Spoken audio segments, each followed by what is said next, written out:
こんにちは。仕事に役立つ文房具のお店、天の仕事道具店の店長天です。いつもね、文房具を紹介しているんですけど、その中でも気に入って最後まで使い切った文房具を今日は紹介します。結構同じものをね、リピートしたくらいに気に入っているおすすめ文房具なので、ぜひ最後までご覧ください。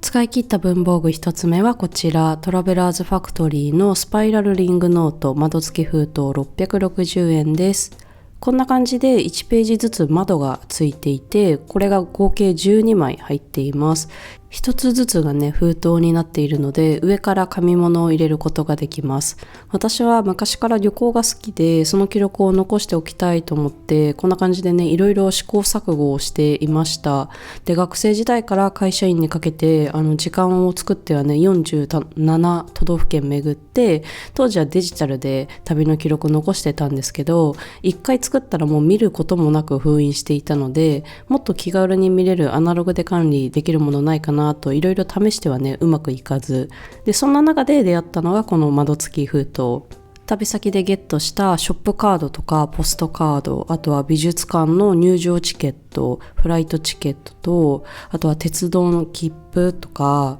観光地のギフトショップのレシートなどなどね、紙物を集めておいて、旅行が終わった後に整理します。この整理する時間も旅をね、鮮明に思い出す楽しい時間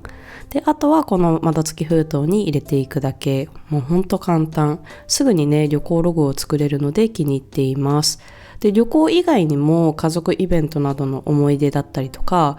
領収書の整理だったり、シール、ステッカー、あと切手とかのね、保管、いろいろとね、使えそうなアイテムです。で、すごく使いやすいし、1冊660円と手頃なのに高品質な作りで、私はね、2冊目をリピートしました。で、オランダでもこのスパイラルリングノートを売っているお店をね、見つけまして、ただ1冊10ユーロ、日本円で1600円ぐらいだったかな。ちょっと若干購入ためらったんですけど、最近の旅行の記録も早くまとめたくて購入しました。今度日本に一時帰国したら買いだめをしようと思います。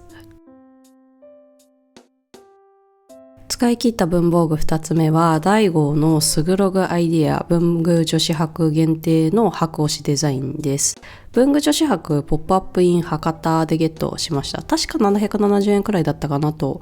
思います。で、私の動画ではね、このノートすごく登場率が高いのでご存知の方と思いますが、このスグログ実はね、私は2冊目で、1冊目も2冊目も ToDo を書き込むタスク管理帳としてね、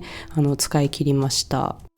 気がついたらやりっぱなしのタスクだらけになっている、私のね、悩みを解決できたアイテムで、例えば作業中に思いついたタスクっていうのはすぐにここに書き出すことで、目の前の仕事が終わるまでは他のことをしないように意識したりとか、すぐにね、書き出すことで、これ後までで覚えていかないとみたいな頭の容量を使うことなく目の前のことにね、集中できたりと、今はね、もうこれがない生活仕事は考えられないって思っていて、大郷さんにね、お願いしてオリジナルを作っちゃいました。もともとのね、スグログアイデアサイズの供給がちょっと安定しなかったりとか、色が変わったりとかいろいろあったので、これオリジナル作っちゃえばね、今後も安心かなと。で、スグログとは表紙の質感がね、変わりました。癖がなくて私は好きです。現在はね、ほぼ欠品してるんですけど、春頃までには全色再入荷予定です。当店のね、オンラインショップチェックしてぜひお待ちください。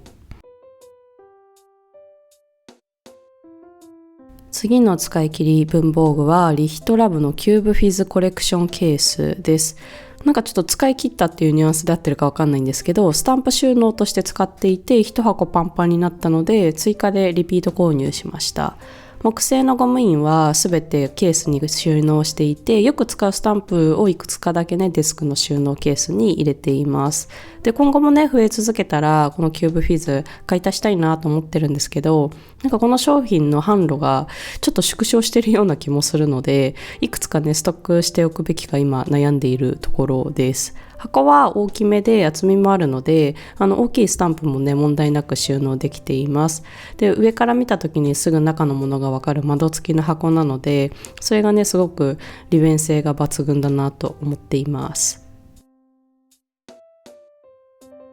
次の使い切った文房具はこちら、パピエティグルのプロジェクトノート。2023年末のヨーロッパ旅行で、フランスのね、パリでゲットしたノートです。トゥードゥリストじゃ管理できないような仕事とかプロジェクトを管理するためのノートで、あんまり期待せず購入したんですけど、私にね、ドハマりで、過去何回か動画でも紹介したんですけども、2024年の私の仕事はもうほぼこのノートにね、支えられました。無事にね、一冊使い終わって仕事の知見がたくさん詰まっているこのノートはね、もう永久保管します。で、このノートを過去にね、動画で紹介していたんですが、日本では似たようなノートが手に入らないっていうこともあって、自分の中でもね、使っていてもっとこうしたいっていう思った改善点とかユニークさを加えてね、オリジナルを作っちゃいました。はい。日々ね、同時進行でやらないといけないタスクっていうのが、増えていくこともあって、メール、チャット、ドキュメント、あと紙の資料とかね、あちこちのね、情報を探す日々で、なんかそれをいちいち確認するのがめんどくさいっていうのと、ちょっとサボった結果ね、それが原因でミスってしまったりっていうので、すごい困っていたので、この情報をノートにね、まとめられたらなと思って作りました。すでにね、この動画に映っているオリジナルノートっていうのは完売してしまったんですけど、今絶賛また使い込んで、時期未定なんですけど、さらに改善したバージョンっていうのを発売予定ですので、今後の続報をね、お待ちいただければなと思います。使い切った文房具5つ目は、マルマンのクロッキーブックポケットサイズ1冊418円です。この青があしらわれた表紙のものは中にホワイトのペーパーが使われていて、なんと100枚入り。軽量でね、大容量っていうこともあって、じゃんじゃん使うアイデア帳として使っていました。現在は中の紙の色がクリーム色のタイプのもの、表紙が赤ピンクがねあしらわれているものを使ってます。こちらは80ページ入りで、使い始めて半年も経ってないんですけどもうね4分の3くらい使い終わってます。仕事とか家事でアイディアが必要なタイミングにアイディアが出てこないっていうことがよくあって、日頃からね不便に感じたこととか気がついたこと、悟ったことなどなどをね書き込んでおくことでアイディアをスタックすることができて、過去のね自分に助けられています。で、他にも頭の中のモヤモヤとか考えを書き出して整理するのにもすごく便利です。今後もねこちらずっと使い続けるはするんですけど、ちょっと他のノートも挟みたいなと思うので、次回は違うものにチャレンジする予定です。使い切った文房具6つ目は当店のオリジナルの30日カレンダーです。2023年末にねちょっとだけ発売して2024年の間使ってきました。30日チャレンジというのは月に1個テーマを決めて毎日コツコツ30日間続けるっていうもので、私はね短期間で大きな成果を出すっていう能力はねないんですけど、毎日コツコツ積み上げていくっていうのが性に合っていて、この30日チャレンジもそんな性格に合った取り組みです。マイペースにね取り組めて楽しかったので、今年も作りたいなと思ってます。4月始まりのカレンダーを3月頃に発売できるように準備しているので、ぜひねお待ちいただけたら嬉しいです。使い切った文房具7つ目は当店のオリジナルジップ付きカードケースです。2023年にね発売開始して、これは2年間ほぼ毎日使っていました。カード入れにはクレカ、交通系 IC、マイナンバーカードで日頃持ち歩くものを入れていて、ジップには薬とか自転車の鍵とか小物を入れて使っていたんですけど、さすがにね汚れと破れが気になるようになってきたので、ただねこれサンプルだったので、箔の部分は内側に箔の印刷された透明フィルムっていうのが入ってて、剥げることなく綺麗にね使い終わることができました。同時に使い始めたやつとかはね若干剥げてます。で、もう一個ね同じものをリピートしました。必要最低限でシンプルなデザイン、上着のポケットにも入るサイズ感、物がなくなりにくいジップ付きっていうので、この使用感を超えるものはねなかなか出会えないですね。お気に入りです。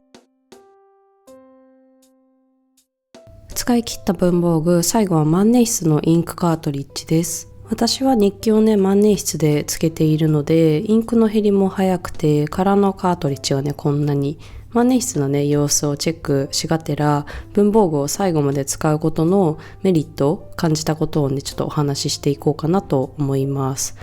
でそもそも学生時代から最近まで文房具を最後まで使い切るっていう体験を私はねあんまりしたことがなくて、使い切ってたのは授業ノートくらいかな。消しゴムとか鉛筆は使い切る前になくなっちゃったりとか、むしっちゃったりとか、あとペン類も新しいものが気になってどんどん買って使っていたので、リピートするっていう経験はあんまりなかったかなと思います。大学時代にクロッキー帳をアイデア帳兼授業ノート兼絵の練習帳として使っていて、これだけはかなりの冊数使い切ったんじゃないかなと思います。30代になったあたりから気に入ったものをずっとね使う傾向が出てきまして、使い切る体験が多くなってきたように感じます。興味の幅が若い時よりもね狭まったのかなと、で使い切る経験をするうちに気がついたのは、もちろん使い切った時の達成感がすごいとか、あとは購入前に使い切れるかな私っていう不安がありつつ買ったけど、使い切ったよっていうね自信につながって、次回さらに自分のためにどうせ使い切れるんだったらしっかりいいものを買おうみたいな感じでポジティブなね感情を持つようになりました。そして一番いい影響だったのは、次のものを買うタイミングでさらに自分に必要なものの具体的な条件がわかるということ。もっと方眼が大きい方が文字が書きやすいとか、ページが少ない方が扱いやすいとか、一緒にこの付箋が使えるようなこんな形がいいなとか、そのおかげでどんどん自分が仕事をする上で確実に役立つような文房具道具に出会えて使いこなすことができてるんだなと感じています。ということで今回は最近私が使い切った文房具を紹介しました。ちょっと病み上がりで鼻声で聞き取りづらかったところがあったかもしれません。申し訳ないです。皆さんも風邪にはお気をつけてご自愛くださいね。またね。